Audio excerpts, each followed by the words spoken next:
ಜೈ ಬೋಲೋ ಕಾಂಗ್ರೆಸ್ ಪಾರ್ಟಿ ಕಿ ಜೈ ಜೈ ಬೋಲೋ ಅರಸು ಅವರಿಗೆ ಜೈ ಸ್ನೇಹಿತರೆ, ಇವತ್ತೇನು ದೇವರಾಜ ಸಾಹೇಬ್ರ ಒಂದು 111ನೇ ಹುಟ್ಟುಹಬ್ಬ ಜೊತೆಗೆ ನಮ್ಮ DTC ನನ್ನವರ ಒಂದು ರಾಜ್ಯ KPCC ಅಧ್ಯಕ್ಷರಾಗಿ OBC ಅಧ್ಯಕ್ಷರಾಗಿ ಪದಗ್ರಹಣ.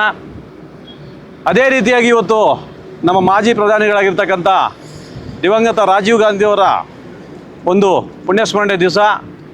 ಇವತ್ತೇ ವಿಶೇಷವಾಗಿ ನಮ್ಮ ಸೀನಣ್ಣವರು ಪದಗ್ರಹಣ ಮಾಡ್ತಾ ಇದ್ದು ಅತಿ ಉತ್ತಮವಾದ ಒಂದು ಇವತ್ತು ಒಳ್ಳೆ ಗಳಿಗೆ ಅನ್ಕೊಂತೀವಿ.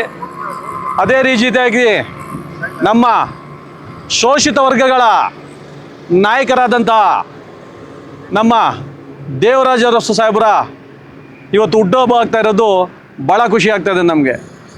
ಈ ಹಬ್ಬವನ್ನು ನಾಡಹಬ್ಬ ಮಾಡಿದ್ದಾರೆ.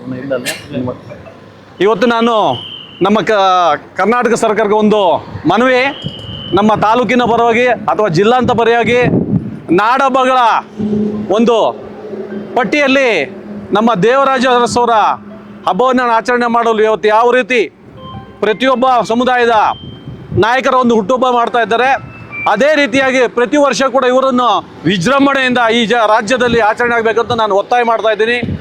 ಜೊತೆಗೆ ತಾಲೂಕಿನ ಎಲ್ಲ ಯುವ ಮುಖಂಡರು, ಹಿರಿಯ ಮುಖಂಡರು, ಎಲ್ಲ ಸಮುದಾಯಗಳ ನಾಯಕರು ಇಲ್ಲಿ ಬಂದಿದ್ದಾರೆ. ಈಗಾಗಲೇ ನಮಗೆ ಸಮಯ ಕಡಿಮೆ ಆಗಿದೆ, ಆದ್ದರಿಂದ ನಾವು ಬೇಗ ಹೋಗಬೇಕು.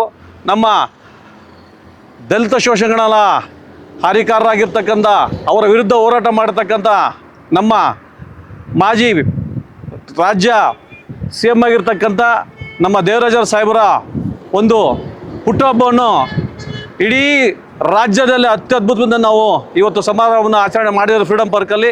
ಅಲ್ಲಿನ ಎಲ್ಲ ಸಂಪುಟ ದರ್ಜೆ ಎಲ್ಲ ನಾಯಕರು, ಮುಖ್ಯಮಂತ್ರಿಗಳು ಎಲ್ಲ ಅಲ್ಲಿ ಕಾಯ್ತಾ ಇದ್ದಾರೆ. ನಾವು ಕೂಡ ಆದಷ್ಟು ಬೇಗ ಹೋಗಬೇಕು, ಯಾಕಂದರೆ ಟ್ರಾಫಿಕ್ ಕಂಟ್ರೋಲ್ ಮಾಡೋಕ್ಕೆ ನಮಗೆ ಕಷ್ಟ ಆಗುತ್ತಲ್ಲ ಒಳಗಡೆ ಹೋಗೋದಕ್ಕೆ. ಆದ್ದರಿಂದ ಈ ಒಂದು ಕಾರ್ಯಕ್ರಮಕ್ಕೆ ನಮಗೆ 16 ಬಸ್ಗಳು ಬೇಕಾಗಿತ್ತು. ಇನ್ನು ಕೋಲಾರಲ್ಲಿ ಬಂದಿದ್ದಾರೆ. ಎಲ್ಲ ತಾಲೂಕಿನ ಎಲ್ಲ ತಾಲೂಕುಗಳಲ್ಲಿ, ಜಿಲ್ಲೆ ತಾಲೂಕುಗಳಲ್ಲಿ ಎಲ್ಲರೂ ಕೂಡ ಕಾಯ್ತಾರೆ. ಒಟ್ಟಾಗಿ ಅಲ್ಲಿ ನಮ್ಮ ಟೋಲಿಂದ ಪ್ಲಸ್ ನಮ್ಮ ಕೋಲಾರ ಕೊಂಡರಾಜನಹಳ್ಳಿಯಿಂದ ಎಲ್ಲ ಬಸ್ಸುಗಳು ಒಂದಾಗಿ ಅಲ್ಲಿಂದ ಮುಂದೆ ಸಾಗ್ತವೆ ಅಂತೇಳಿ ನಾನು ಈ ಎರಡನ್ನು ಮುಗಿಸ್ತಾ ಇದ್ದೀನಿ. ಜೈ ಭೀಮ್, ಜೈ ಕಾಂಗ್ರೆಸ್.